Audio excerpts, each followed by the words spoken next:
Hi everyone, welcome back to my channel. I want to thank you guys so much for the wonderful response to my first video. It really means a lot to me. You guys ready? Let's go.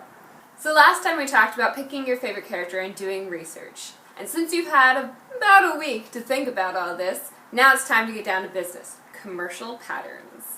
So you have your character, right? Did you research? Didn't change your mind? Alright, let's get started. For this video I'm going to use an example, and I'm going to use one of my favorite characters, Belle from Beauty and the Beast. I picked Belle's blue dress in particular for about 3 different reasons. 1, it's not sold as a set pattern. 2, there are a couple different ways to break it down. And 3, I want to show you guys that you don't have to stick just to the costume section. So with that in mind, let's start breaking down the silhouette. Belle's skirt is a calf-length A-line skirt, and her apron is a basic apron with a waist tie. Belle's bodice is a basic bodice with a square neckline, and her shirt has a Peter Pan-esque collar and wide sleeves. Once you have your basic shapes, then you can look at the 2 different ways to break it down in terms of buying commercial sewing patterns. Number 1 as a dress, shirt, and apron. Number 2 as a skirt, bodice, shirt, and apron. The benefit of going with number 1 is that you're buying 3 patterns instead of 4, and that the bodice and the skirt are already connected, so you don't have to worry about that later on. The benefit of going with number 2 is that you can really adjust the fit to tailor your proportions. So let's say that your bust is much bigger or smaller than your waist, or your hips are much bigger or smaller than your waist. Then you have an easier time of adjusting those pattern pieces.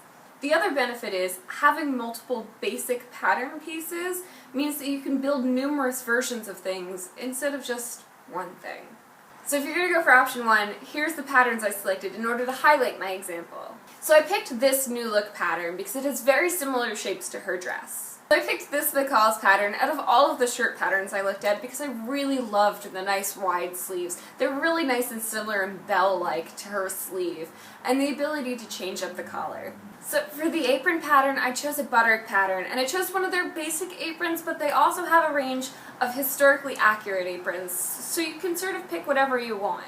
So for option number 2, I picked patterns by the same pattern company, because when you're putting patterns together that don't normally go together, it's so much better to pick them from the same company. So for the bodice, I picked this McCall's pattern, and what I really love about this basic bodice pattern is it comes with 4 different neckline options, and you can have it with sleeves or without. So for the skirt, I picked this McCall's pattern, and what I really love about it is it's an A-line skirt, it's got nice fullness, and it's just basic. Because both patterns are McCall's patterns, you should be able to attach them together, or if you want, keep them as separates, and then you have 2 different separate pieces.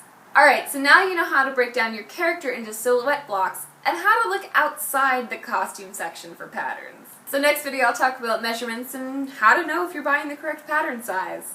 Thanks for watching everyone, I hope you enjoyed. New videos every Wednesday, and feel free to click below to subscribe.